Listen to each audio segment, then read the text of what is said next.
Jadi kita boleh buat ibadat. Kita kat Mekah, hati kita bersih tu kan. Mak bapak kita pada tempat yang sewajarnya.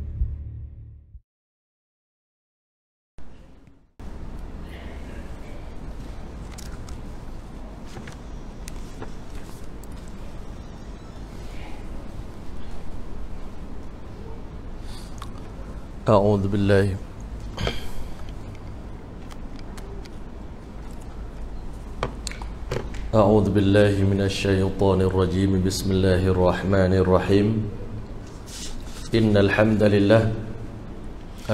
لله نحمده ونستعينه ونستغفره ونؤمن به ونتوكل عليه ونعوذ بالله من شرور أنفسنا ومن سيئات أعمالنا من يهده الله فلا مضل له ومن يضلل فلا هادي له أشهد أن لا إله إلا الله وحده لا شريك له وأشهد أن سيدنا وحبيبنا ومولانا محمدا عبده ورسوله أما بعد لقد قال الله تبارك وتعالى في القرآن المجيد بعد أعوذ بالله من الشيطان الرجيم بسم الله الرحمن الرحيم يا أيها الرسول بلغ ما أنزل إليك من ربك وإن لم تفعل فما بلغت رسالته والله يعصمك من الناس وقال تعالى الذين يبلغون رسالة الله ويخشونه ولا يخشون أحدا إلا الله وقال تعالى قل هذه سبيلي أدعو إلى الله على بصيرة أنا ومن اتبعني وسبحان الله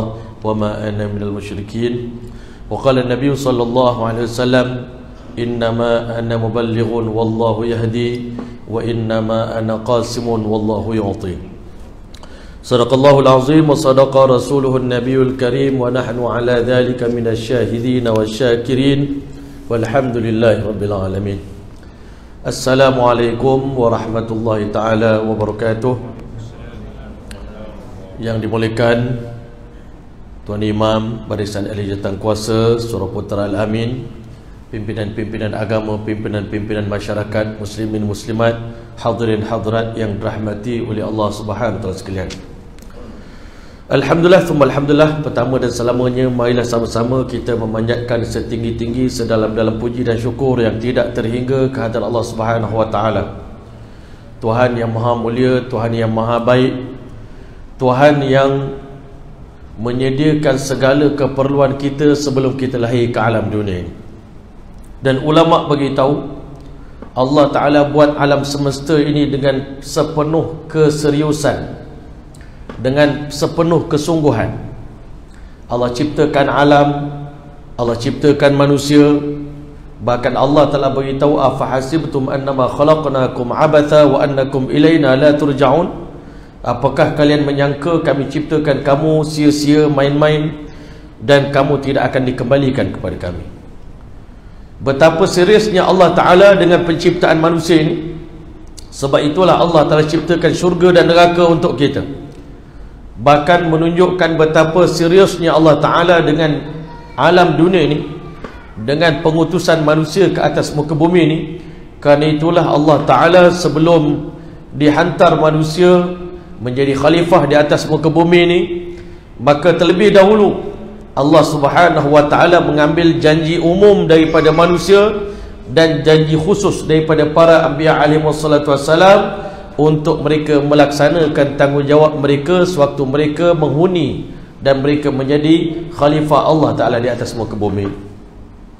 Kepada manusia, kepada kita semua, sebelum kita lahir ke dunia ni, Allah Ta'ala himpunkan kita di satu alam yang dipanggil alam dzur. Banyak orang kata ini alam roh. Hakikat sebenarnya alam dzur ini adalah alam kedua selepas alam roh. Maka tuan-tuan yang mulia, di alam dzur inilah Allah Ta'ala himpunkan semua keturunan anak Adam AS sampai hari kiamat. Maka Allah Ta'ala memperkenalkan zatnya kepada diri kita semua. Alastu bi rabbikum, bukankah aku Rabb kamu? Bala syahidina, bahkan di waktu itu manusia bersaksi, sesungguhnya kami bersaksi, sesungguhnya engkau adalah Tuhan kami, engkau adalah Rabb kami, penjaga kami, pemelihara kami, pemberi rezeki kepada kami, engkau lah satu-satunya ma'bud kami. Ini perjanjian umum yang Allah ambil daripada sekalian manusia.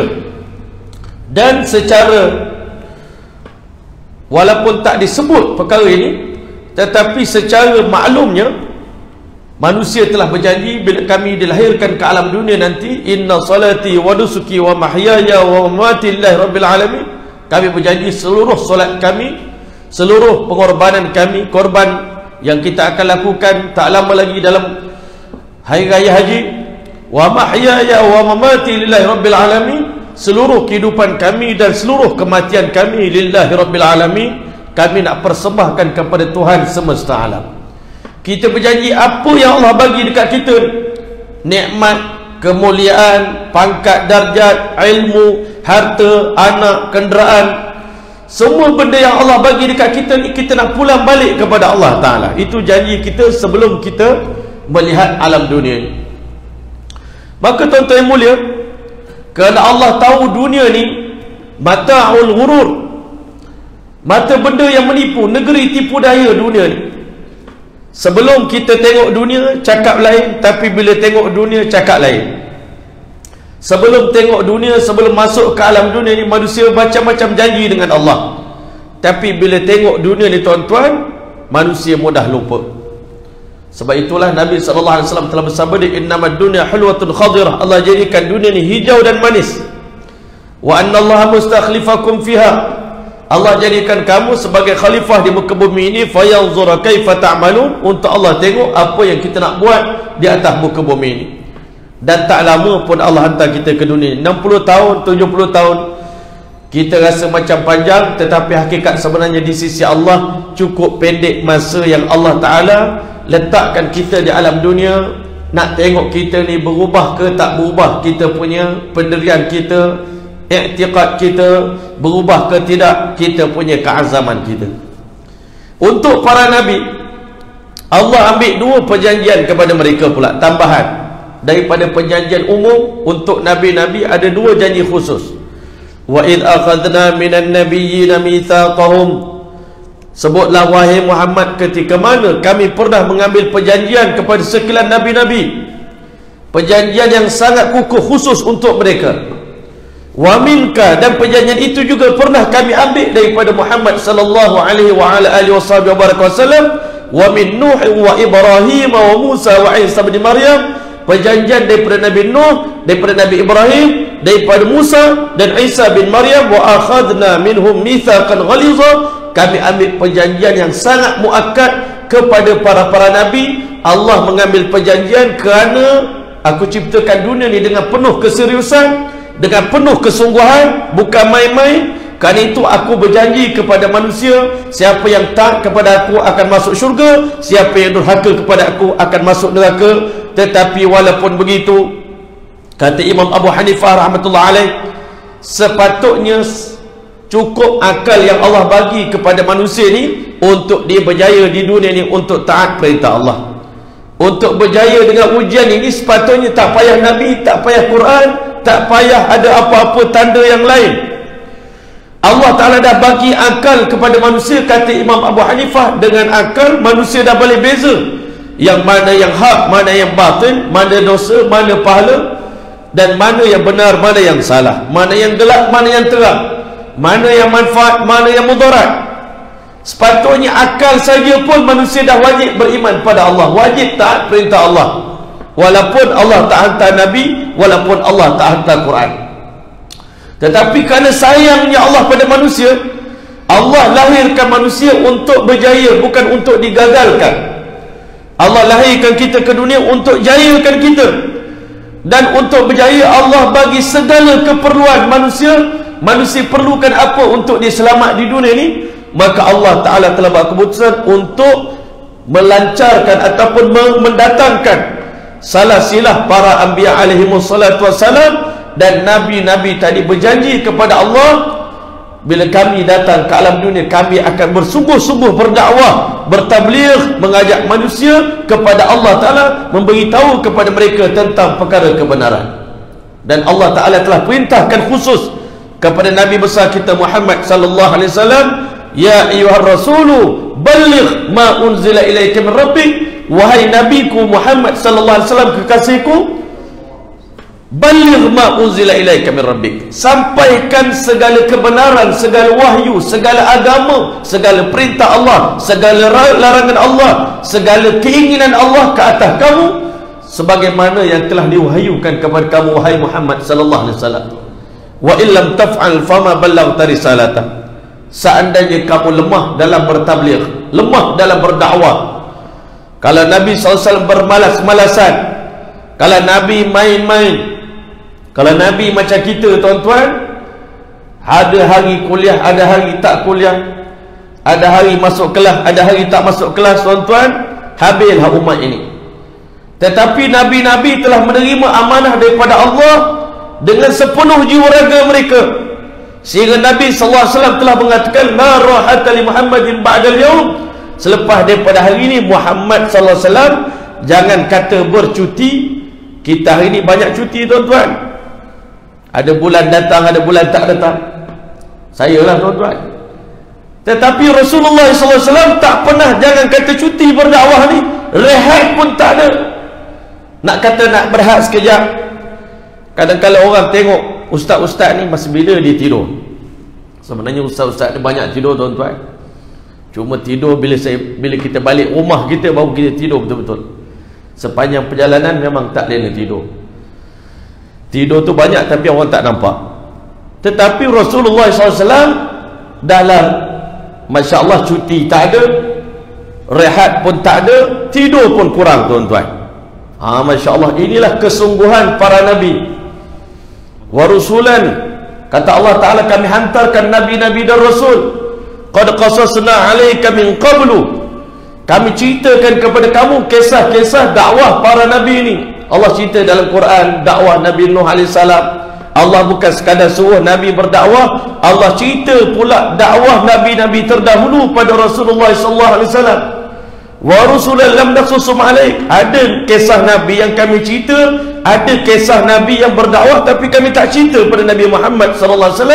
Likai la yakuna rasulu alaikum, likai la yakuna linnasi alaikum hujjah, supaya selepas daripada kedatangan Nabi ni, manusia yang ingkar pada Allah, yang kufur pada Allah ni, tak ada hujah lagi, tak ada alasan lagi kenapa tak beriman pada Allah. Allah dah hantar Nabi, Nabi pula berdakwah bersungguh-sungguh siang dan malam. Kalau kamu gagal bukan sebab Allah Ta'ala yang zalim kepada kamu, tetapi kegagalan kamu untuk masuk syurga adalah disebabkan kelemahan diri kamu sendiri, kejahatan hawa nafsu kamu sendiri.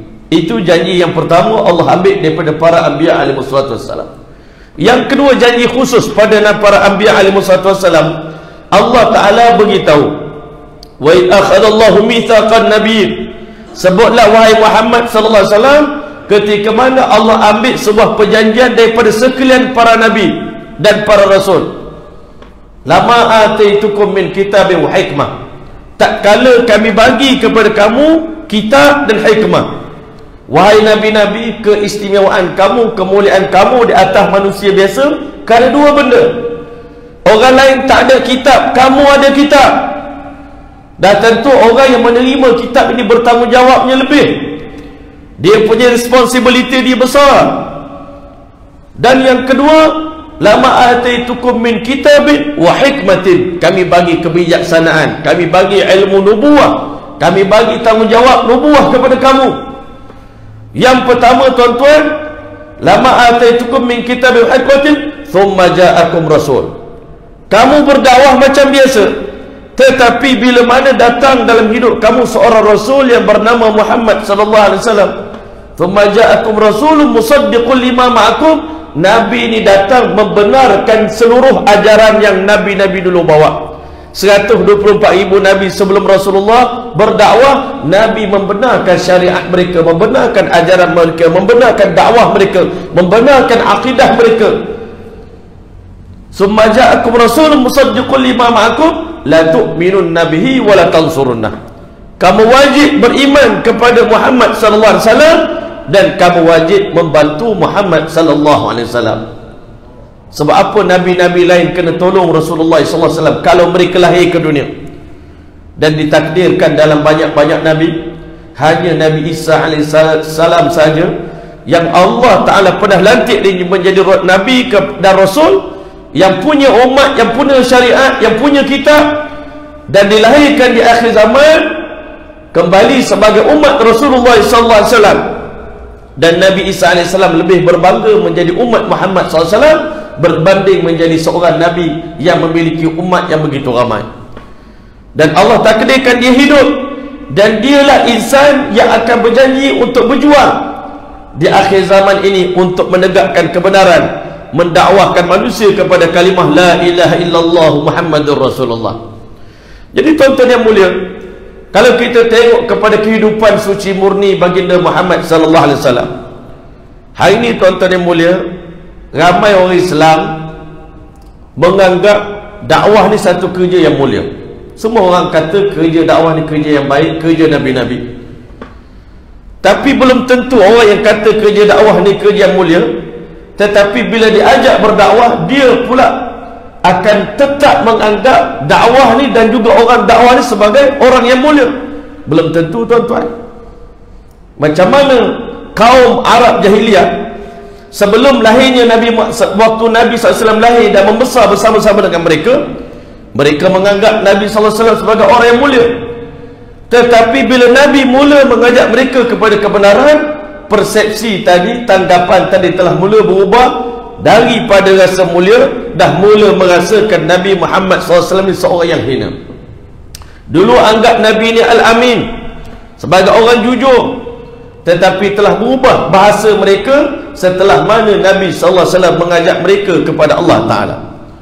Hakikat sebenarnya tuan-tuan, dakwah ilallah ni, amalan dakwah ni adalah satu amalan, kalau kita dikata ubat yang sangat mujarab, pil yang sangat mujarab tuan-tuan. Ulama kata ada 3 amalan dalam dunia ni, melalui amalan ini Allah Ta'ala akan islahkan manusia, Allah boleh didik manusia, Allah boleh ubah manusia. Dan ketiga-tiga amalan ini diamalkan oleh Nabi SAW. Bahkan kalau kita tengok 3 surah yang pertama diturunkan dalam Al-Quran, surah ini menerangkan 3 asas yang utama. Melalui 3 perkara ini, 3 asas ini, 3 amalan inilah Nabi SAW berjaya membentuk sebuah umat yang begitu patuh dan taat kepada Allah Ta'ala, sanggup mengorbankan jiwa raga mereka untuk Allah Subhanahu Wa Ta'ala. Sudah tentu tuan-tuan mulia, kita baca surah yang pertama turun dalam Quran, surah Al-Alaq, Iqra' bismi rabbikal ladzi khalaq. Surah yang kedua turun di awal kenabian Nabi SAW adalah suratul Mudaththir, yang mana dalam surah Al-Mudaththir Allah ceritakan betapa pentingnya berdakwah. Kalau dalam suratul Alaq Allah ceritakan betapa pentingnya menuntut ilmu. Yang ketiga Allah turunkan suratul Muzammil. Dalam surah Al-Muzammil menceritakan betapa pentingnya qiyamul lail, bangun malam, tazkiyatun nafs, mensucikan diri. Dan ketiga-tiga amalan inilah diamalkan oleh baginda sallallahu alaihi wasallam dan disebarkan kepada umat Islam, sehingga akhirnya umat yang dulunya jahil, umat yang dulunya jauh daripada kebaikan, telah berubah menjadi umat yang dahagakan kebaikan, yang inginkan kebaikan untuk orang yang lain. Tetapi ulama kata, walaupun ketiga-tiga amalan ini besar dan penting, hakikat sebenarnya ketiga-tiga amal ini tak boleh dipisahkan. Kalau kita mengaji ilmu saja tuan-tuan, tetapi bangun malam tak, tahajud tidak, sembahyang jemaah tak jaga, ilmu ni menyebabkan kita semakin jauh dengan Allah Ta'ala. Banyak orang belajar, kita banyak tengok orang mengaji kitab banyak tuan-tuan, macam-macam dia boleh kupas, kalau berbahas dia memang kira, tetapi ibadat dia jauh daripada dia. Dengan ilmu yang dia dapat, dia semakin jauh dengan Allah Ta'ala. Man izdada ilman walam yazdad huda, barang siapa bertambah ilmu tapi tak bertambah hidayah dalam diri dia, falam yazdad minallah illa bu'da, bertambah ilmu tidak menjadikan dia dekat dengan Allah, tetapi bertambah ilmu semakin menjauhkan dirinya dengan Allah. Sebab itu ketiga-tiga benda ni kena duduk dalam diri satu orang manusia. Ilmu memang penting, tetapi ilmu semata-mata tak cukup. Yang kedua, di samping ilmu, satu orang tadi perlu menjalankan dakwah, kerana dakwah inilah yang akan membentuk kekuatan iman untuk mengamalkan apa yang kita pelajari. Bahkan ulama kata dakwah ni ibu segala amalan. Bila kita mula ambil ibu, macam mana kita nak tangkap anak ayam yang banyak. Anak ayam ni kita nak tangkap bawa masuk uban Melaka, tuan-tuan. Maka cara nak tangkap anak ayam yang banyak ni, kalau tangkap satu-satu lambat, maka ulama kata kita tangkap ibunya. Masya Allah. Bila kita pegang ibunya, dakwah ni tuan-tuan, maka automatically dakwah ni akan menguatkan iman seseorang. Bila iman kuat tuan-tuan, maka segala perintah Allah Ta'ala ni akan jadi ringan dan jadi mudah. Nak bangun malam pun mudah, nak salat berjemaah pun jadi mudah, nak baca Quran pun jadi mudah, nak berzikir pun mudah. Sebab itulah Nabi SAW bukan sekadar mengajar ilmu kepada para sahabat. Di rumah Arqam bin Abil Arqam, Nabi ajar perkara maghribat, perkara ghaib, beriman pada Allah, beriman pada malaikat. Nabi ajar tentang ilmu al-aqaid, tentang akidah, tentang iman. Tetapi Nabi tak kumpul anak murid dalam bilik darjah saja. Mengajar anak murid dalam bilik darjah tak cukup. Nabi SAW perintahkan sahabat-sahabat Nabi ni pergi buat street dakwah, tuan-tuan. Dakwah di jalanan. Dan bukan sahabat Nabi je buat seorang. Nabi SAW lah sendiri yang menunjukkan contohnya, tuan-tuan, dalam berdakwah. Jadi kita baca dalam kitab sirah ini, tuan-tuan, di permulaan sebelum ini kita dah belajar. Yang pertama dalam bab yang sebelum ini kita baca, iaitu ad-da'watu sirran. Nabi berdakwah secara rahsia, tuan-tuan, ini dalam bab ini. Nabi berdakwah secara rahsia selama 3 tahun lamanya. Mengajak orang dekat-dekat. Nabi tahu sahabat Nabi pun masih belum dapat kekuatan, keyakinan lagi nak berdakwah, tak berani lagi nak buat dakwah secara terang-terangan. Masih lagi iman mereka masih lemah, tuan-tuan. Nabi cuma bagi skill pada sahabat, tackle orang yang paling dekat dengan kita, yang paling rapat dengan kita. Tuan-tuan, alhamdulillah, dalam tempoh 3 tahun itu dapatlah 35 hingga ke 50 orang. Wallahu a'lam. Ada berbeza-beza pendapat. Tuan-tuan mulia, tak ramai. Sehinggalah Allah Ta'ala bagi turunkan sepotong ayat kepada Nabi SAW selepas masuk tahun yang ketiga. Nabi pun dah dapat sedikit keberanian. Tuan-tuan yang mulia, Allah Ta'ala perintahkan Nabi SAW, fasda' bima tu'maru wa a'rud 'alal musyrikin. Kamu tinggalkan, kamu istiqamahkan, wahai Muhammad, dengan apa yang diperintahkan kamu mengerjakannya, iaitu istiqamah dengan dakwah. Wa a'rid 'anil musyrikin, berpalinglah kamu daripada orang musyrikin. Jangan pedulikan mereka. Mereka nak kata apa, mereka nak buat apa, mereka nak fitnah, mereka nak marah, mereka nak ludah, mereka nak kata. Kamu jangan pedulikan apa yang mereka lakukan. Tuan-tuan yang mulia, yang ketiga, Allah telah perintah Nabi SAW untuk bangun malam. Dakwah di siang hari, nanti malam hari Nabi SAW akan bangun menghadap Allah, berdoa, memohon hidayah kepada orang yang dia telah temui di siang hari, orang yang telah didakwahkan di siang hari. Ulama kata 3 amalan ini wajib ada pada diri tiap-tiap orang Islam. Kalau dia nak dapat kesan macam mana kesan yang telah diperolehi oleh para sahabat, nak dapat kemanisan iman macam sahabat, nak dapat khusyuk dalam solat macam para sahabat dapat. Kita heran macam mana para sahabat Nabi boleh bangun malam sembahyang tahajud sampai ke subuh, tuan-tuan. Kita pun heran. Kita pun heran macam mana sahabat Nabi boleh khusyuk dalam solat. Dia kata jangan kata orang cakap kuat-kuat sahabat Nabi tak dengar. Sahabat Nabi kata dekat tabi'in, engkau orang boleh berborak apa isu pun tepi aku tak akan dengar, dia kata. Kan? Sebab apa dia kata? Orang duduk tepi jalan pun yang minta sedekah, dia sanggup bersabar orang pukul, orang maki dia. Takkan kita dalam beribadat kepada Allah Ta'ala tak boleh nak khusyuk dalam masa beberapa minit kita menyembah Allah Subhanahu Wa Ta'ala. Hari ini kita hairan macam mana sahabat Nabi punya iman, macam mana mereka punya kekuatan amal mereka, macam mana mereka boleh dapat perubahan yang hebat. sebenarnya perubahan para sahabat Nabi SAW itu berlaku. Islah yang mereka dapat adalah berkat pengorbanan susah payah, tuan-tuan. Yang mujahadah susah payah inilah yang kita semua tak sanggup nak buat.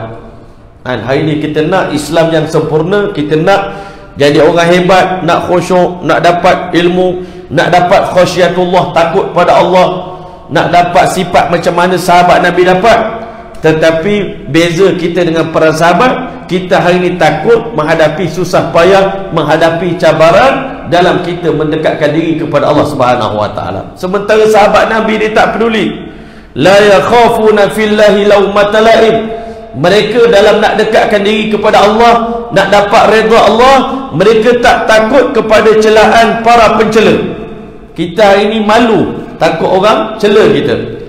Sebab itu tuan-tuan mulia, dalam bab ini pengarang kitab kita Syekh Khudari Bid telah menulis satu lagi bab yang kedua, itu al-jahru bit tabligh, iaitu melakukan tabligh dengan secara terang-terangan.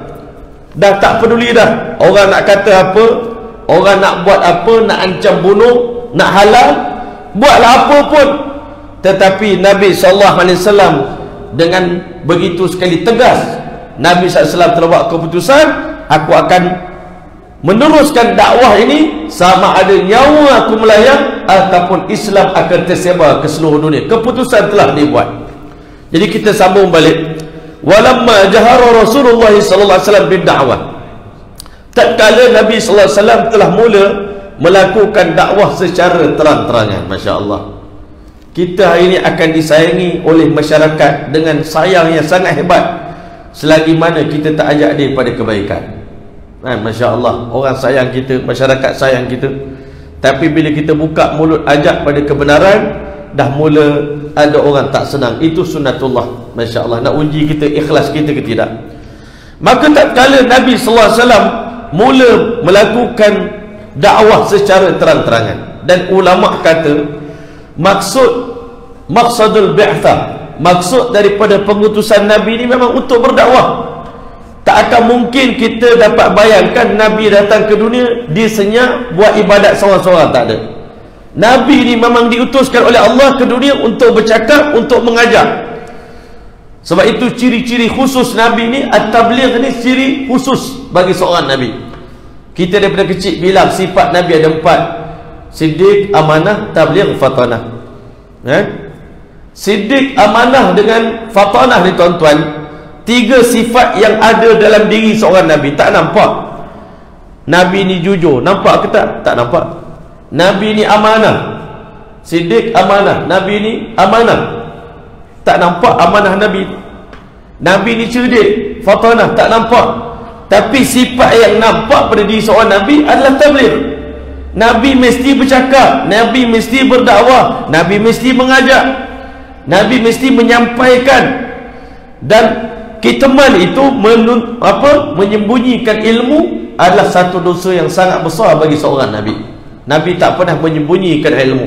Sebab itulah pernah ditanya pada Sayyidina Ali bin Abi Talib radhiyallahu ta'ala anhu, hal khassakum an-nabi sallallahu alaihi wasallam bi syai'in, apakah Nabi pernah menyampaikan ilmu khusus pada kamu wahai Sayyidina Ali? Sebab banyak orang kata Sayyidina Ali ni dapat ilmu pelik-pelik daripada Nabi, ilmu yang orang lain tak dapat.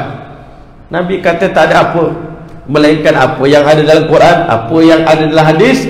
Tetapi kadang-kadang kata Sayyidina Ali bin Abi Talib, berkat satu orang alim, dia jaga ilmu, dia jaga takwa, jaga amalan, Allah bagi dia barakah daripada ilmu, maka dia dapat sedikit ilmu laduni daripada Allah Ta'ala berkat ketakwaan dia kepada Allah. Berkat dia jaga makan, dia jaga mata, dia jaga, maka Allah bagi dia ilmu kefahaman yang lebih daripada orang lain, disebabkan pengorbanan dia dalam mendekatkan diri kepada Allah Subhanahu wa taala. Jadi tuan-tuan mulia, bila Nabi mula menjalankan dakwah secara terang-terangan, apa reaksi masyarakat Arab jahiliyah? Orang tak pernah dengar orang Arab jahiliyah ni sebut nama Allah, itu biasa. Tapi selama ini Allah dengan berhala tu, nama Allah dengan nama berhala tu diadunkan, disyirikkan, disekutukan. Tapi kali ini bila Nabi SAW mengajak mereka kepada Allah wahdahu la syarik, Allah yang esa, yang tiada sekutu dengannya. Bila sebut nama Allah, kena nafikan berhala-berhala tu. Tak boleh bagi manfaat, tak boleh bagi mudarat. Berhala tak boleh bagi apa-apa kepada kita, melainkan dengan izin Allah Ta'ala. Segala yang berlaku dengan kehendak Allah. Jadi benda ni yang menyebabkan kaum musyrikin ni, Allahu Akbar, dah mula kepanasan tuan-tuan, macam cacing kepanasan. Jadi tuan-tuan, reaction mula-mula sekali yang Nabi terima, sakhirat minhu Quraisyun wastahza'u bihi fi majalisihim. Maka kaum Quraisy telah mula sakhirat ni memperlekehkan, mempersendakan, Masya Allah, jadikan Nabi ni sebagai mainan mereka dalam majlis-majlis mereka. Bayangkan Rasulullah SAW ni insan yang paling mulia.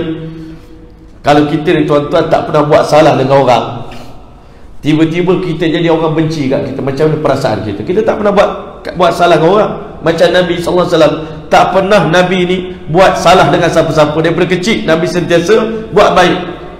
Tetapi akhirnya Nabi SAW bila mula berdakwah tuan-tuan, Allah Ta'ala uji satu orang pendakwah ni tuan-tuan. Dia kena leburkan diri dia sebelum dia nak dapat hakikat kebesaran Allah Ta'ala. Sebelum kita nak dapat Allah, kita kena leburkan syakhsiah diri kita. Muhammad SAW kena leburkan Muhammad untuk dapat redha Allah, untuk dapat kasih sayang Allah Ta'ala. Maka Nabi kena korbankan maruah diri dia. Daripada dulunya orang panggil Al-Amin, sekarang ni orang dah mula mempersedakan, memperlekehkan, memperbodohkan Nabi SAW. Padahal Nabi bukan orang bodoh, Nabi bukan orang hina, Nabi sangat mulia. Tetapi sunnatullah, siapa yang nak berdakwah mestilah mengorbankan maruah diri dia demi semata-mata untuk dapat redha Allah. Kalau orang semulia Nabi pun dalam berdakwah Nabi menerima ujian macam ni, kalau kita berdakwah orang puji kita, orang sanjung kita, maknanya dakwah kita belum mencapai tahap yang hakiki tuan-tuan. Masya Allah. Sehingga Imam Hasan Al-Basri mengatakan, seandainya satu orang sangat dicintai oleh anak isteri dia dan sangat dihormati oleh jiran tetangga dia, kami mengesyaki orang ini lemah dalam menjalankan amar bil ma'ruf dan nahi 'anil munkar. Kerana orang yang istiqamah buat kerja dakwah tuan-tuan, memang manusia akan mula rasa tak senang, rasa tak selesa. Itu perkara biasa tuan-tuan. Tapi kalau kita takut nak terjun dalam laut, memang kalau kita takut dengan basah, kita tak akan berani terjun dalam laut tuan-tuan. Masya Allah. Sebab itu ulama kata bercakap dalam masjid ni senang, sebab semua orang datang menyambut kita, nak dengar apa yang kita cakap. Tapi dakwah yang susah, dakwah yang hakiki tu, dakwah di jalanan, nak mengajar orang. Kalau berani kita pergi, Masya Allah, ke KLCC, pergi ke Taman Tasik Titiwangsa, tempat anak muda berkumpul main motor tuan-tuan. Di sana kita berdakwah tuan-tuan, buat serik dakwah, ajak manusia sungguh-sungguh. Tuan-tuan yang mulia, selalunya kita akan dapat. Tetapi dengan tentangan manusia itulah kita akan dapat kemanisan iman tuan-tuan. Kita tak akan rasa nak menangis selagi mana tak ada orang maki kita tuan-tuan. Tapi bila orang maki kita, barulah malam itu menitik air mata kita berdoa pada Allah. Kalau tak ada benda, tuan-tuan cuba tengok tadi lepas maghrib, apa doa yang kita minta? Tak ada benda sangat, sebab tak ada cabaran, tak ada challenge dalam hidup. Kita nak minta apa pun tak tahu pada Allah Ta'ala. Tapi cuba waktu kita sedang diuji oleh Allah dengan berbagai-bagai ujian, mesti malam angkat tangan, air mata mudah keluar tuan-tuan. Ya, Masya Allah. Mereka mempersendakan Nabi dalam majlis-majlis. Kalau orang Arab ni dia bersyair, untuk puji orang pun boleh, kutuk orang pun dahsyat juga tuan-tuan. Orang Arab ni gunakan syair untuk memburukkan Nabi SAW. Ada seorang yang sangat penyair, yang sangat jahat, yang mana dia gunakan mulut dia untuk memaki hamun Nabi SAW. Maka tuan-tuan yang mulia, fakana idza marra alaihim yaqulun, setiap kali Nabi lewat, Nabi melintasi di tepi majlis mereka. Orang Arab ni dia ada majlis lara dia lah, kan? Tempat dia bersembang, tempat dia bergurau, gelak-gelak tuan-tuan, minum-minum. Nabi SAW lalu di tempat mereka, mereka akan mengatakan, hadza ibnu Abi Kabsyah yukallimu minas sama. Ini anak Abi Kabsyah. Abi Kabsyah ini suami kepada Halimatus Sa'diyah. Dia tak cakap ini anak Abdullah, ini anak Abi Kabsyah. Nak bagi beritahu Kabsyah itu Kibash, pengembala kambing, bapa kambing, anak kepada pengembala kambing Abi Kabsyah ini. Dia cuba-cuba nak bercakap dengan isu langit. Masya Allah, apa yang isu yang Nabi bawa ni isu daripada langit, wahyu daripada langit. Jadi konon-konon nak beritahu dia orang hina, tapi nak bercakap tentang benda besar-besar, benda tinggi-tinggi. Masya Allah. Ada lagi kata hadza ghulamu Abdul Muttalib, ini hamba kepada Abdul Muttalib. Yukallimu minas sama, dia cuba nak bercakap tentang isu-isu daripada langit. Cuba nak sampaikan kepada kita ni wahyu daripada langit. Kononnya mereka nak menyebabkan orang makin lama makin lari daripada Rasulullah SAW. Itu je tujuan. Sebenarnya syaitan ni tuan-tuan, dia nak halau orang daripada kebenaran. Dia keluarkan bahasa-bahasa yang sesat ini daripada mulut manusia. Zukhrufal qawli ghurura, yuhi ba'dhum ila ba'd zukhrufal qawli ghurura. Macam mana Nabi menyampaikan wahyu kepada manusia, dan dakwah Nabi pun melalui wahyu, syaitan pun dia ada wahyu antara satu sama lain, diilhamkan kepada musuh-musuh Islam, musuh-musuh Nabi, untuk keluarkan cacian maki hamun pada Nabi, supaya orang lari daripada Nabi, dan supaya lemah orang yang nak berdakwah ni menjadi lemah tuan-tuan. Tetapi tuan-tuan, Allah ada berjanji, yuriduna liyutfi'u nurallahi biafwahihim. Mereka cuba nak padamkan, nak tutupkan nur Allah dengan mulut mereka, dengan cacian mereka. Wallahu mutimmu nuri. Tapi Allah berjanji nak menyempurnakan nur ini. Allah nak sebarkan dakwah ni, kebenaran Islam ni ke seluruh dunia. Gunalah mulut kamu banyak mana pun nak tutup. Kali pertama orang boleh percaya, tapi satu hari nanti orang akan tahu siapa yang benar, siapa yang salah, mana kaca, mana permata. Tuan-tuan yang mulia, la yaziduna ala dhalik. Mula-mula tu mereka tak lebihkan daripada itu. Mula-mula masih sopan lagi, masih lagi hormat lagi pada Nabi ni, tapi dah mula dah cakap bahasa yang tak molek dah disampaikan, dilontarkan pada Nabi sallallahu alaihi wasallam. Tetapi falamma, maka tatkala Nabi SAW mengaibkan Tuhan-Tuhan mereka, Nabi dah mula sentuh, berhala ni tak boleh buat apa, berhala ni tak boleh bercakap, tak boleh nak tolong kita, tak boleh nak selesaikan masalah kita, dia sendiri pun tak boleh tolong diri dia, dia sendiri pun dibuat oleh orang macam mana dia nak buat orang lain, macam dia nak tolong orang lain. Nabi telah mula mendedahkan hakikat berhala ni tak boleh buat apa-apa. Macam kita lah, kita akan anggap orang tu baik selagi mana orang tu tak sentuh kita punya kekasih kita, tuan-tuan. Dan orang sentuh kekasih kita, mulalah marahlah kita, kan? Ustaz baik, bagus ustaz ni, baguslah ustaz. Selagi ustaz tak sentuh benda yang kita minat, kan? Ini Nabi SAW baik, Al-Amin. Sebab Nabi belum berdakwah lagi, tapi bila Nabi mula berdakwah, Nabi dah mula sentuh berhala-berhala mereka. Masya Allah, wasaffaha uqulahum. Mereka kata kami sembah patung kerana nenek moyang kami sembah patung. Nabi beritahu, adakah kalau seandainya nenek moyang kamu tak faham, tidak berakal, takkan nak ikut juga? Dah mula mereka ni dapat point. Rupanya Muhammad ni point dia, dia mengutuk Tuhan kita, dia mengutuk nenek moyang kita. Ini point besar ni. Orang Arab pantang kutuk keturunan dia, Masya Allah. Maka mereka mengatakan, wa qala lahum wallahi. Masya Allah. Apa yang Nabi sampaikan yang menyebabkan orang Arab sangat marah, apa tuan-tuan? Ya qaumi, wahai kaumku. Semua Nabi-Nabi bercakap dengan kaum dia dengan bahasa yang paling lembut, tuan-tuan. Wahai kaumku, wahai umatku, kan? Inilah bahasa-bahasa yang Nabi-Nabi gunakan.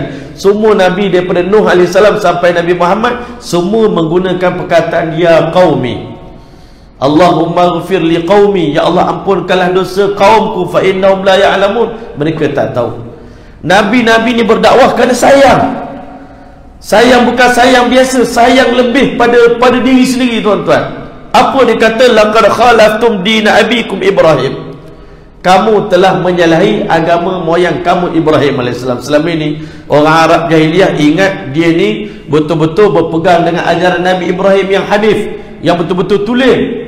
Rupanya Nabi Muhammad kata yang kamu buat sembah patung semua ni semua tak betul.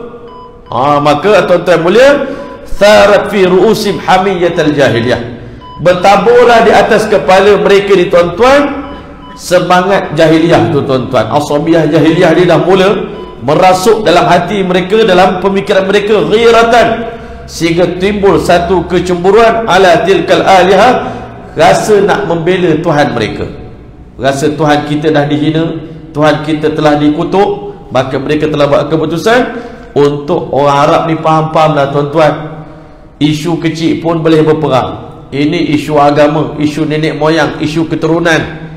Masya Allah.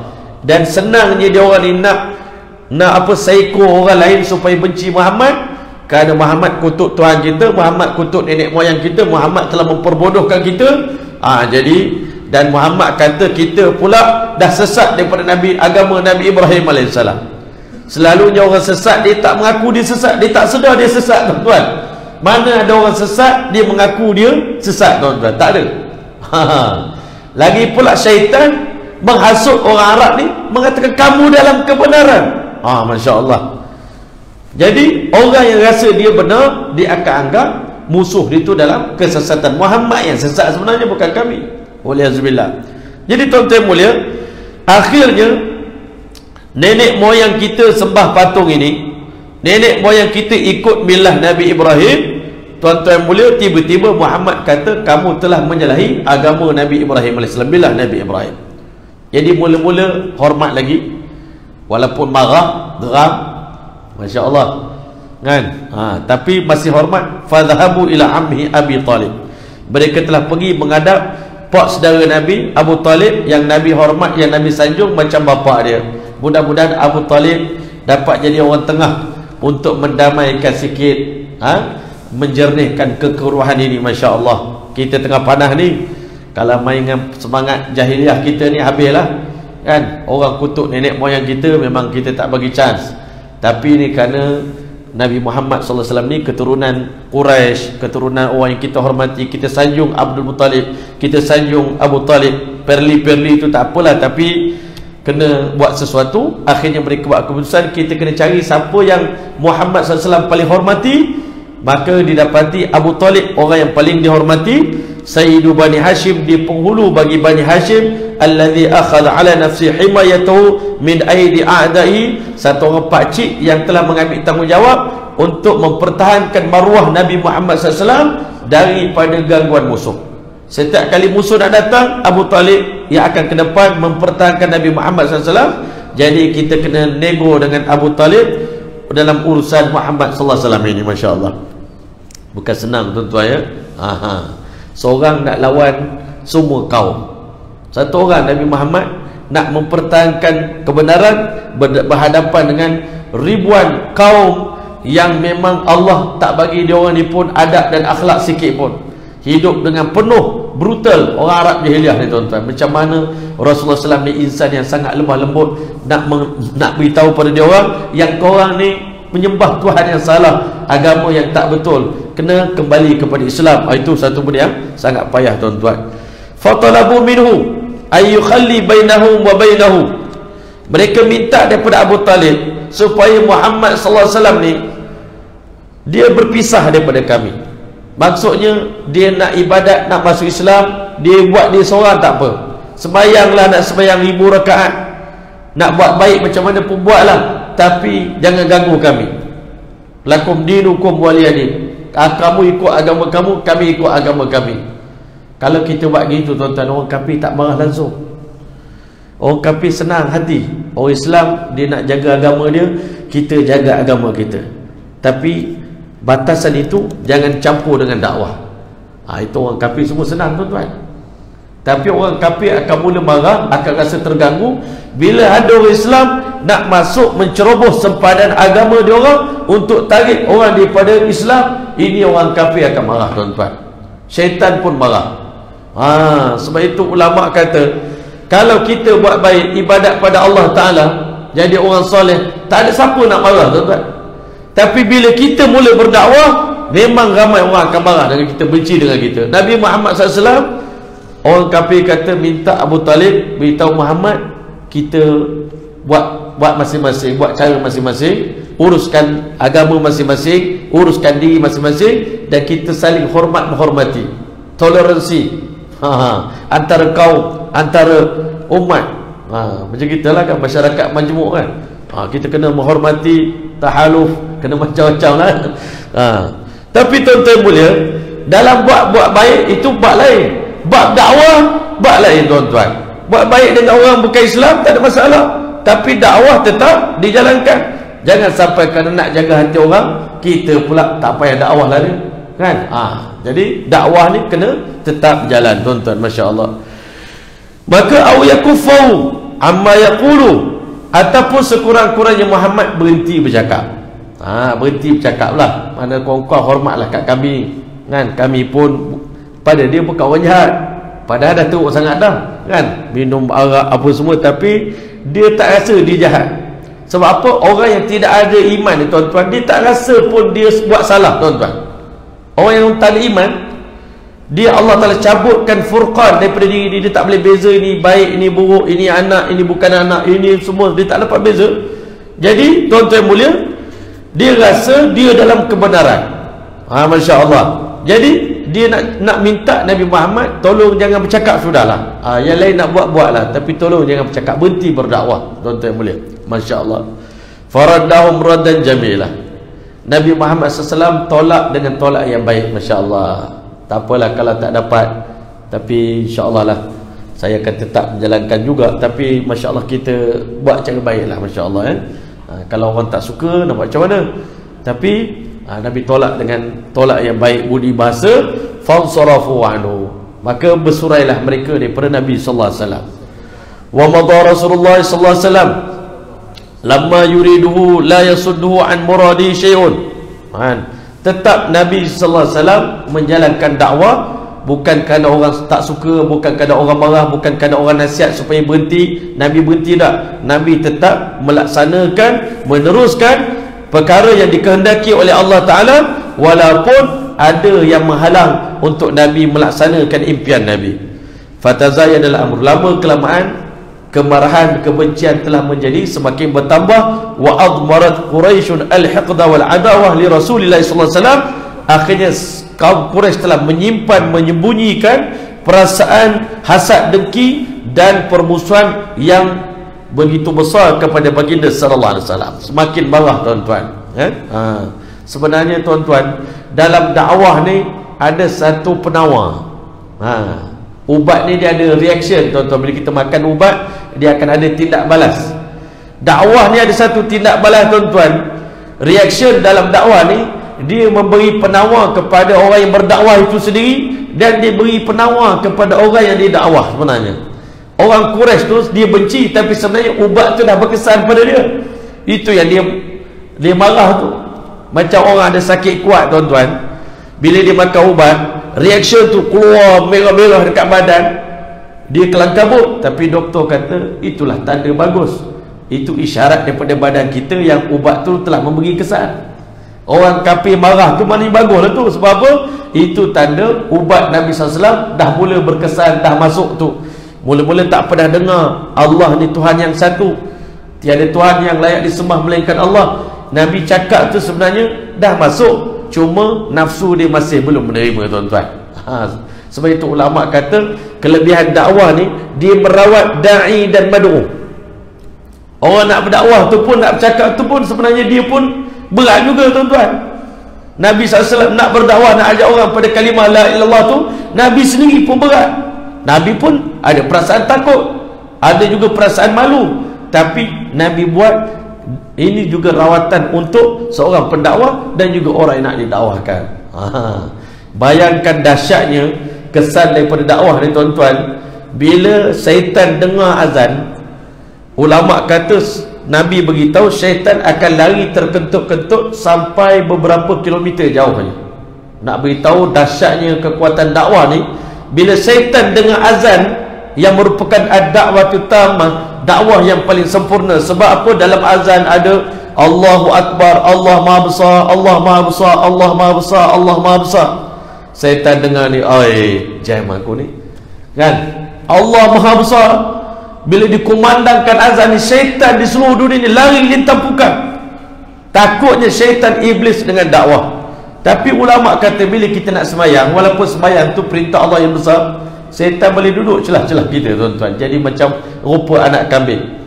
Dia siap boleh beritahu kat kita pula, uzkur kaza, tolong ingat 1-2 poin je ketik boleh. Tak payah banyak-banyak tau.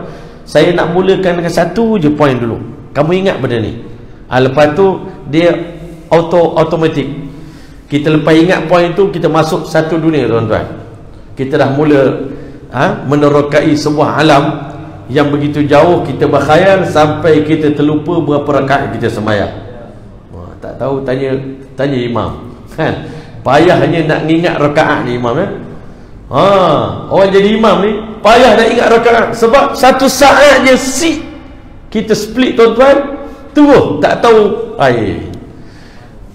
kau boleh tanya orang belakang dah berapa rakaat kita kan. Syaitan punya dahsyat tuan-tuan. Bila kita sembahyang dia boleh masuk, tapi kalau dakwah syaitan tak boleh masuk. Panas syaitan tuan-tuan. Sebab cakap kebesaran Allah Ta'ala, syaitan pun takut. Dia pun tahu yang dia cakap tu benda betul tu. Syaitan pun cakap inni akhafullah. Syaitan cakap aku pun takut pada Allah Ta'ala sebenarnya. Syaitan tu dia saja buat je. Dia pun takut dengan neraka, takut dengan azab Allah. Sebab tu bila Fir'aun dah mengaku ana rabbukumul a'la, syaitan kata aku tak nak duduk dekat dengan dia. Saat lagi dia kena azab, aku pun kena azab sekali. Kan? Dah melampau ni. Iblis pun dia ada hak juga. Jadi tuan-tuan yang mulia, maka akhirnya tuan-tuan, fatazayyadal amru, akhirnya wahatha ba'dhum ala ba'dan ala dhalika, akhirnya dah mula bercakap dan saling menghasut supaya benci Rasulullah SAW, membenci Muhammad. Cakap kaum perempuan itu yang kita dengar, satu orang perempuan dia tengah angkat kayu api, Rasulullah SAW kata, makcik boleh saya tolong makcik kan, tolong angkat barang ni. Nabi pun angkat barang sampai ke rumah dia. Bagus betul perangai kamu ya anak, berjurus kamu ni, Masya Allah, anak yang baik sangat. Tapi tolong jangan jadi macam Muhammad dia. Muhammad ni buat kecoh betul lah dalam masyarakat kita ni. Anak ni bagus, kalau macam ni makcik suka. Tapi yang macam Muhammad tu makcik tak suka. Dekat-dekat nak balik, siapa nama anak? Saya lah Muhammad tu makcik. Kan? Macam tu lah. Punya teruk propaganda orang kafir Quraisy buat ni, sampai semua orang perempuan, orang tua, budak kecil, semua dah mula menaruh perasaan benci kepada Rasulullah sallallahu alaihi wasallam. Daripada sayang jadi benci. Berat ni tuan-tuan. Kalau kita mengalami perasaan tu, kita tahu. Dulu orang sayang kita sangat-sangat, tiba-tiba jadi benci sangat-sangat. Lepas tu Allah campak sayang pula. Sayang yang kedua ni, sayangnya sahabat pada Rasulullah SAW selepas Islam ni, itu sayang yang betul tuan-tuan. Sayang dah memang betul-betul lah itu. Sayang yang hakiki. Tuan-tuan mulia, thumma masyaw ila Abi Talib maratan ukhra. Kali ini pergi pula rumah Abu Talib sekali lagi. Wa qalu lahu, mereka sampaikan kepada Abu Talib, inna laka sinnan wa syarafan, sesungguhnya tuan orang yang berumur, orang yang berpengalaman, orang yang tua di kalangan kami. Tuan pun ada kemuliaan, kedudukan, wa manzilatan minna, tuan ada kedudukan sangat tinggi pada pandangan kami. Wa inna qad talabna minka an tanha ibn akhika, dan kami minta pada tuan satu benda yang mudah je, tolong larang anak saudara tuan itu daripada berdakwah. Tu je kami nak. Kalau dia berhenti, kami settle, kami berbaik dengan dia macam dulu balik. Masya Allah, ya. Falam tanhahu anna, tapi kami kecewa tuan tak larang pun anak saudara tuan ni. Patut larang lah, cakap lah sepatah dua ke nasihat kepada Muhammad. Dia pun anak yang taat, dengar cakap pakcik dia. Wa inna wallahi la nasbir ala hadha, demi Allah kami dah tak boleh sabar dah di atas keadaan yang berlaku ni kan. Masya Allah, syaitan pun cucuk-cucuk lagi. Maka min syatmi abaina, kerana dia yang pertama dimaki hamun nenek moyang kita. Ini memang tak boleh kan. Kalau kita pantang pantang kita ni, orang mencaci maki nenek moyang kita, memang pantang kita lah orang Melayu tuan-tuan. Wa tasfihi uqulina, dan Nabi Muhammad memperbodohkan akal kita. Jadi sebenarnya daripada zaman Nabi Nuh sampai zaman Nabi Muhammad, dipanggil idea yang syaitan bagi ni idea kita semula tuan-tuan. Nak jawab kepada Nabi-Nabi yang berdakwah ni, kata Nabi bodoh, Nabi gila, Nabi memperbodohkan akal kita, Nabi memaki hamun Tuhan kita, memperbodohkan nenek moyang. Itu idea yang syaitan masuk ilhamkan dalam pemikiran orang yang tidak beriman ni. Idea kita semula. Tiap-tiap kali Nabi berdakwah, itu je lah idea dia. Tak boleh nak jawab kan? Macam Firaun ditanya pada Musa dan Harun, qala faman rabbukuma ya Musa, Tuhan kamu berdua siapa? Kalau kamu tak ngaku aku sebagai Tuhan, jadi Tuhan kamu siapa? Dia kata rabbuna rabbus samawati wal ard, Tuhan kami Tuhan yang menciptakan langit dan bumi. Rabbukum wa rabbu abaikumul awwalin, Allah ni Tuhan bagi Tuhan Firaun dan Tuhan bagi nenek moyang Tuhan. Firaun peninglah, aku ni mencanang seluruh dunia supaya manusia sembah aku, tiba-tiba Allah ni bukan Tuhan aku je, Allah ni Tuhan pada nenek moyang aku. Macam mana aku nak bagi poin dekat pengikut aku ni supaya tak lari ni, supaya tak hilang keyakinan daripada aku ni. Jadi akhirnya keluarlah, nak takut hilang sokongan. Akhirnya qala inna rasulakum alladhi ursila ilaikum la majnun. Senang cerita, kita nak beritahu rasul yang diutuskan kepada kamu ni yang mengaku sebagai nabi, dia ni orang gila. Jadi gila no, macam mana? Jadi poin tu, idea zaman Firaun lagi tuan-tuan. Bila datang Nabi Muhammad, keluar balik, Muhammad ni gila, Muhammad ni dia memaki hamun nenek moyang kita. Setan dia bagi idea tu je bagi orang nampak ni, sebenarnya dia tipu. Setan ni idea tu idea menipu, reverse psychology tuan-tuan. Dia bagi tipu pada manusia ni, sesungguhnya Muhammad ni menyusahkan kita. Jadi kami dah tak boleh nak sabar. Wa'aibi alihatina, Muhammad mengaibkan Tuhan kami. Kita sayang Tuhan, tiba-tiba Muhammad memaki hamun Tuhan kita. Lata Uzan ni tak boleh buat apa-apa. Masya Allah, sedap-sedap dia cakap kan. Masya Allah, marahlah. Fa innahum kanu idha ihtajju bitaqlid fi istimrarihim ala adami ittiba'il haqq dhammahum li'adami istimali uqulihim fima khuliqat lahu. Masya Allah. Dan sesungguhnya mereka itu orang Arab jahiliah, idha ihtajju bitaqlid fi istimrarihim ala adami ittiba'il haqq. Bila Nabi kata sekarang ni kebenaran datang, kebenaran dah datang di hadapan kamu, qad ja'akum minallahi nurun wa kitabun mubin, kebenaran dah datang. Dulu kamu tak tahu, dulu kebenaran tak ada, Nabi 617 tahun tak ada Nabi. Patutlah kalau kamu nak berfikir macam ni. Tapi sekarang Nabi dah datang, wahyu dah datang, Quran dah datang, kebenaran dah datang. Orang cakap nenek moyang kami. Sekarang ni kalau nenek moyang tak betul, takkan tak nak ikut juga. Jadi bila bertembung dua kepentingan, nak ikut nenek moyang ke nak ikut Nabi yang baru ni, Masya Allah, mereka bertaklid kepada nenek moyang mereka. Fa'innahum kanu idha ihtaju bitaqlid fi istimrarihim ala adami ittibail haqq dhammahum li'adami isti'amali uqulihim fima khuliqat lahu. Maka Nabi SAW akan mencela mereka. Kita ada akal Tuhan, Allah bagi akal untuk kita menimbang kebenaran dengan kebatilan. Kalau kita nampak nenek moyang kita buat benda yang tak betul, maka apa salahnya kita berubah? Mungkin dia tak tahu, belum datang seruan, belum datang Rasul, mereka berada di zaman fatrah, mereka tak bersalah. Kita hari ini setelah diberitahu tentang kebenaran, kalau kita menolak kebenaran, maka itu satu kesalahan yang besar. Jadi apa jawapan mereka? Jawapan mereka Allah sebut dalam suratul Baqarah. Allah pun ulang dia orang punya recycle punya jawapan tu, Allah ulang balik. Umat dulu pun cakap, umat sekarang pun cakap benda yang sama. Wa idza qila lahum ittabi'u ma anzalallah, bila dikatakan kepada mereka ikutlah apa yang Allah turunkan, wahyu yang Allah turunkan, qalu bal nattabi'u ma alfayna alaihi aba'ana, mereka kata kami akan istiqamah mengikut ajaran yang kami dapat daripada nenek moyang kami. Qala awalau kana aba'uhum la ya'qiluna syai'an wa la yahtadun, masih nak ikut nenek moyang lagi kah? Sekalipun seandainya nenek moyang kamu tak ada akal, mereka bukan ada akal, boleh tahu ini Tuhan Lata dan Uzza ni satu berhala yang tak boleh bagi apa-apa, dan mereka belum mendapat hidayah daripada Allah. Adakah orang tak cerdik dengan orang tak ada akal layak menjadi ikutan kita ataupun dakwah daripada Nabi dan para Rasul? Wa qala fi suratul Maidah, Allah firman lagi dalam suratul Maidah, wa idza qila lahum ta'alu ila ma anzalallahu ila rasul qalu hasbuna ma wajadna alaihi aba'ana awalau kana aba'um la ya'lamuna syai'an wa la yahtadun. Banyak ayat ini bila dikatakan kepada mereka, kemari kita mengikut wahyu yang Allah turunkan kepada rasulnya, qalu hasbuna ma wajadna alaihi aba'ana, mereka cakap kami dah cukup dengan pegangan yang kami dapati, kami terima daripada nenek moyang kami. Allah kata masihkah lagi nak istiqamah dengan ajaran tadi, sekalipun moyang-moyang kamu tidak mengetahui sesuatu apa pun. Dia orang bukan ada kebenaran Nabi nenek moyang dulu. Mana ada kitab. Pakai ikut akal, ikut apa orang panggil ajaran, ikut petua dan sebagainya. Jadi sekarang ni kita zaman kita dah boleh belajar, kita dah boleh menilai. Jadi sepatutnya kita tidak perlu lagi mengikut ajaran nenek moyang kita mengikut hidayah dan wahyu yang Allah sampaikan. Sekalipun adakah kita masih lagi nak istiqamah dengan kebatilan, sekalipun nenek moyang kita tidak berakal dan mereka belum mendapat hidayah daripada Allah Ta'ala. Satu lagi ayat, banyak ayat ni.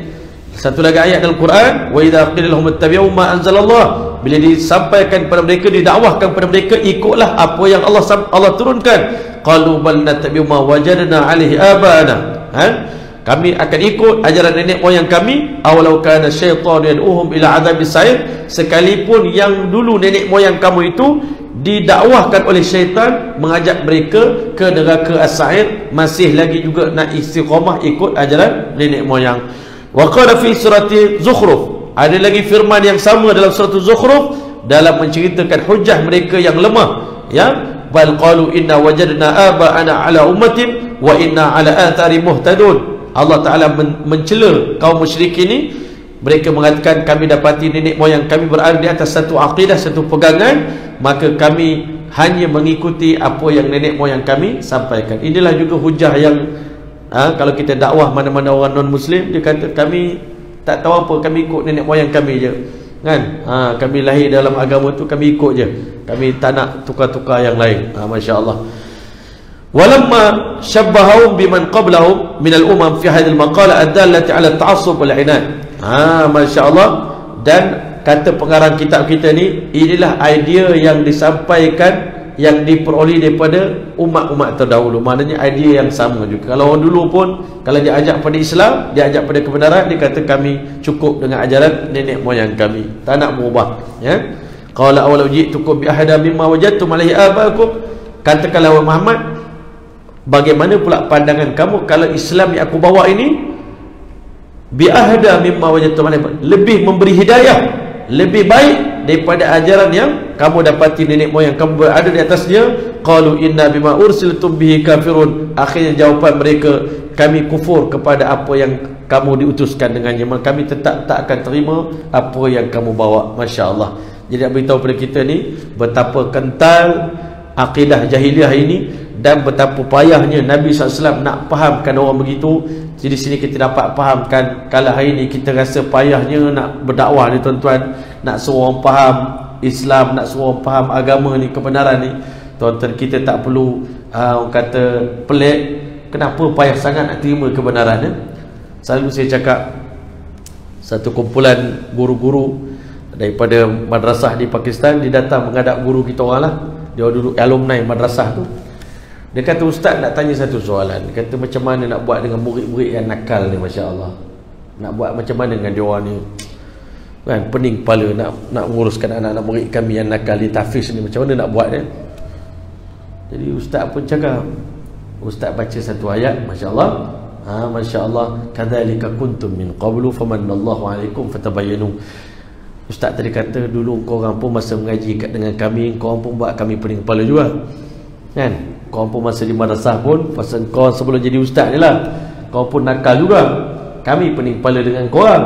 Sekarang ni bila kau dah jadi ustaz, engkau pening kepala pula dengan anak murid kamu. Patutlah tu pun. Mak kita pun akan cakap benda yang sama. Kita mengadu kat mak kita, mak anak saya ni nakal lah mak, tak tidur malam lah mak, kita orang nak tidur malam pun tak boleh. Mak kita cakap, itu perangai kau lah dulu, kan. Itu anak ni ngikut perangai mak dengan ayah dia. Cuma kita ni masa kita kecil dulu kita nakal, tapi bila kita dah besar ni, kita dah tak ingat dah. Jadi bila kita tengok anak kita nakal, kita pula pening kepala, tuan-tuan. Ini masa kita lah pula, tuan-tuan, kan. Begitulah juga para sahabat Nabi SAW ni. Kalau tengok kepada orang Arab jahiliah ni, payahnya kau ni nak terima kebenaran selepas dia dapat hidayah. Susah sangat ke nak terima Islam ni, cakap dengan orang kafir. Maka Allah beritahu, dulu kau orang pun sama jugalah, yang menentang Muhammad, yang kata dia gila, yang pergi jumpa Abu Talib tu, kau lah semua tu dulu. Tapi sekarang kau dah dapat hidayah, sekarang ni kau dah rasa kebenaran ni. Jadi bila itu pula kau nampak orang yang tak dapat hidayah ni, macam teruk sangat pula. Sebenarnya dulu Nabi Muhammad pening kepala dengan kamu, sekarang kamu pening kepala dengan orang lain pula. Jadi tuan-tuan mulia, inilah dakwah tuan-tuan. Mudah-mudahan Allah bagi kita kefahaman. Bukan senang nak mendidik anak, bukan senang nak mendidik masyarakat, bukan senang nak berdakwah, tetapi itulah hebatnya Nabi besar kita Muhammad SAW. Seorang diri, kalau kita ni ramai-ramai beranilah jumpa orang, tapi seorang-seorang ni bukan satu benda yang mudah tuan-tuan. Nak berdakwah seorang-seorang, jumpa orang dalam majlis-majlis, jumpa orang hebat-hebat kan. Kalau zaman itu Abu Jahal tu kira macam Perdana Menteri Mekah lah tu tuan-tuan. Tapi begitu kentalnya Nabi Muhammad SAW, dimarah, dihina, dikutuk, macam-macam alasan, bukan satu dua, banyak, tetapi Nabi tetap sabar sehingga akhirnya Allah buka kepada Nabi SAW pintu hidayah yang sebesar-besarnya tuan-tuan. Jadi insyaAllah mudah-mudahan, saya tadi janji sekejap je tuan-tuan, patutnya ada soalan, ada soalan, Masya Allah.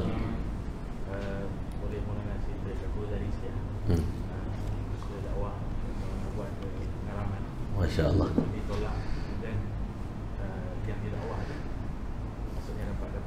Wah, Masya Allah.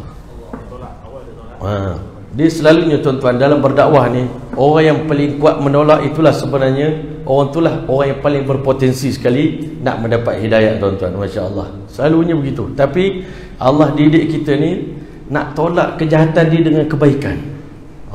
Irfa' billatihi ahsan. Tolak keburukan yang dia buat tu dengan kebaikan. Masya Allah. Pengalaman saya ceritalah, saya keluar berdakwah di dalam Malaysia ni, salah satu tempat tu tuan-tuan. Kita pergi kat satu masjid, kita nak berkenalan dengan orang tu kan. Kita tanya, tuan siapa boleh kita berkenalan Masya Allah. Saya semua ustaz. Saya semua. Saya imam, saya AJK, saya ustaz, saya ni, saya mudir, semua saya. Masya Allah, tak apalah. Masya Allah. Tapi dia marah sangat dengan kita. Masya Allah, sangat marah. Tuan-tuan mulia, akhirnya ditengahkan cerita, tengah malam kita iktikaf dalam masjid, pukul 3 pagi dia datang bersih tong sampah. Masya Allah, marah sangat, tak suka sangat. Jadi tuan-tuan boleh, kita pun macam mana nak tarik hati dia, bagi dekat, bagi lembut, bagi semua. Ditakdirkan malam tu Masya Allah, Alhamdulillah, Allah izinkan saya bagi ceramah tuan-tuan, bagi bayan malam tu. Mungkin dia sambil-sambil dia sibuk-sibuk keluar masuk. Kita tengah berceramah kat sini, dia keluar masuk tuan-tuan dalam bilik, tak tahu dia buat apa. Jadi mengganggu kita lah, konsentrasi kita. Tapi tak apa, kita sabar. Tapi akhirnya Masya Allah, mungkin sambil-sambil dia dengar tu termasuk juga dalam dia punya hati dia. Masya Allah. Selalunya kadang-kadang di akhir zaman ni, dakwah kita ni, orang di luar yang nakal-nakal tak akan ganggu kita. Kadang-kadang ujian tu datang daripada orang agama juga, Masya Allah, yang rasa terganggu dengan dakwah yang kita buat. Kita boleh keesokan hari terakhir kita nak pindah tuan-tuan. Masya Allah, waktu itu dia rasa nak berkongsi. Masya Allah, dia buat satu syair berkenaan dengan Rasulullah SAW. Dia kata syair ni sangat indah. Jadi pagi ni saya rasa nak share dengan tuan-tuan semua. Tapi ustaz kalau salah ustaz tegur dia tak tahu dalam jemaah tu punya ada ustaz. Jadi kita pun okey, tak apa bang, baca bang. Saya pun nak dengar. Dia baca-baca, tiba-tiba salah sungguh tuan-tuan. Diterjemah tak betul. Dia kata badan Nabi SAW tidak pernah dihinggapi lalat kan. Dan badan Nabi ni berbau kasturi. Tapi ayat dia baca lain, terjemahan dia lain. Saya kata bang, salah tu bang. Sebenarnya yang makna yang bawah tu untuk atas bang. Akhirnya dia rasa macam bersalah sangat tuan-tuan. Akhirnya dia ajak saya masuk dalam bilik ustaz. Saya nak minta maaf banyak kat ustaz dah. Saya mungkin saya kasar, saya ni tak beradab lah dengan ustaz gini-gini. Sebenarnya saya ni bukan siapa-siapa pun, saya ni kuli je. Saya ni kuli je. Dulu belajar, ayah suruh belajar tinggi-tinggi, kita lari daripada sekolah. Inilah jadi kuli orang lalu kat sini kan.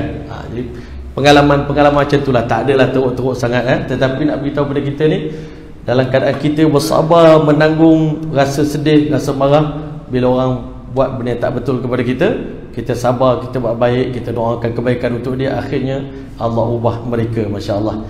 Jadi untuk makluman tuan-tuan, malam ini sebenarnya kami bersama dengan rombongan anak-anak muda KL, ramailah daripada, bukan KL saja, daripada Negeri Sembilan, Melaka, Johor, semualah seluruh Malaysia akan berkumpul di Masjid Pulau Perhentian pada malam ini. Sekarang ni pun dah ada 80 lebih orang dah berkumpul dekat sana. Malam ni dekat TBS dikatakan lebih kurang 300 lebih orang kan. Dulu kita kata anak muda tak nak pada agama, sekarang ni kita tengok anak-anak muda lah yang berduyun-duyun. Lepas-lepas pada PKP ni kita tengok semua benda double tuan-tuan. Kami pergi umrah baru ni pun akhir Ramadan, memang kehadiran orang memang berlipat kali ganda. Masya Allah, kita pergi umrah tengok kehadiran orang tu macam kepala air, dah ditakung-takung air tiba-tiba terlepas tu tuan-tuan. Masya Allah. Tapi tetap satu benda ajaib juga tuan-tuan, yang ramainya orang miskin juga tuan-tuan. Kita ingat bila dah buka umrah ni ramai orang kaya-kaya, rupanya paling ramai orang Pakistan dekat Madinah. Dekat Mesir paling ramai, baru ni kita tengok orang dekat Mekah paling ramai orang Mesir, dekat Madinah paling ramai orang Pakistan. Berakhir bulan Ramadan tuan-tuan. Tapi kali ni tuan-tuan, bila kita buat program ni, kita tengok sambutan anak muda sangat luar biasa. Dulu nak dapat 10 orang satu jemaah sangat susah. Sekarang ni Masya Allah 300 lebih yang berdaftar, tak termasuk yang tidak berdaftar. Masya Allah. Tapi ada seorang kawan saya, dia kata, Ustaz, tak apa, saya sedia 6 ekor kambing, InsyaAllah untuk jamu dia orang ni, Masya Allah, makan. Jadi sekejap lagi kita akan berkumpul di Sesembas TBS. Alhamdulillah katanya dah ada berapa biji bas, 5-6 biji bas jugalah kan. Yang akan bertolak, satu bas daripada Kuantan, satu bas daripada Melaka, dan beberapa buah bas daripada Kuala Lumpur. InsyaAllah ta'ala akan bermalam beriktikaf selama 3 hari di Masjid Pulau Perhentian. Di sana kita akan cerita tentang agama, kebesaran Allah. Kita akan latih anak-anak muda ni berdakwah. Mudah-mudahan balik mereka mendapat semangat. Dan biasanya akhir-akhir program tu akan berakhir dengan air mata. Masya Allah, semuanya akan menangis. Kenapa kami tak pernah dapat benda ni daripada dulu, dan terima kasih Ustaz kerana Islamkan kami. Itu ayat yang biasa kita dengar. Sebab orang Islam, dia dapat Islam percuma, dia tak pernah rasa pengalaman masuk Islam. Tetapi bila dia mendengar tentang indahnya Islam, hebatnya akhlak orang Islam, ikramul muslimin, hormat menghormati, mulia antara satu sama lain, akhirnya tersentuh hati mereka. Kadang-kadang tak pernah, mak ayah tak pernah suap mulut dia makan, tiba-tiba makan dengan ustaz, ustaz suap mulut dia. Tak pernah kena cium pipi, tiba-tiba kena cium pipi, cium dahi, kan, dimuliakan. Maka akhirnya tuan-tuan, kebanyakan mereka akan balik dengan tangisan, balik dengan penyesalan, balik dengan perubahan. Masya Allah, kan, yang datang dengan beribu-ibu masalah. Ada yang masalah rumah tangga, tetapi balik jadi pengantin baru balik. Masya Allah, saya datang ni dah hampir bercerai dah ustaz, di mahkamah dah ni, tapi bila pergi program ni Alhamdulillah balik, sekarang dah jadi pengantin baru, berkepik ke mana-mana. Masya Allah, itulah yang kita tengok perubahan berkat daripada dakwah. Dakwah Nabi SAW ni bukan berkat zaman dulu je, zaman sekarang pun kalau kita buat, keberkatan dia tetap ada. Mudah-mudahan Allah Ta'ala terima kita, Allah permudahkan urusan kita insyaAllah. Barakallahu fikum jami'an. Dan doakan saya insyaAllah mungkin pada tanggal 25 hari bulan 6 ini, tepat hari lahir saya lah, 25 bulan Jun, insyaAllah saya akan berangkat menunaikan haji ke Baitullahil Haram, dipilih jadi PJH, pengelola jemaah haji, insyaAllah. Doa juga isteri saya nak cuba bawa dia, walaupun kita tak mampu, pakej mahal kan, tapi doakan, tidak ada yang mustahil. InsyaAllah nak bawa isteri juga menunaikan haji tahun ini.